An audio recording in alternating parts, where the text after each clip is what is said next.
আসসালামু আলাইকুম। দেখেন আজকে শীতের পিঠা মানে বাবা পিঠা বানাচ্ছি। চাউলের গুঁড়ি দিয়ে দিচ্ছি, তারপর নারিকেল। অনেক দিন পর আপনাদের সঙ্গে আবার দেখা হলো।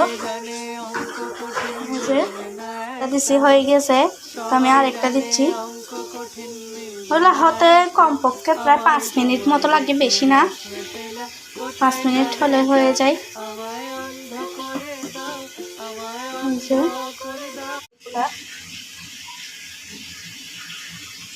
দেখেন ভিতরে তো যেটা আমি তখন বানাইছি পিঠা, সেটা আমি আপনাদেরকে ভেঙে দেখাবো। বাইরে থেকে আমার বাবা পিঠার ফাইনাল লুক দেখেন,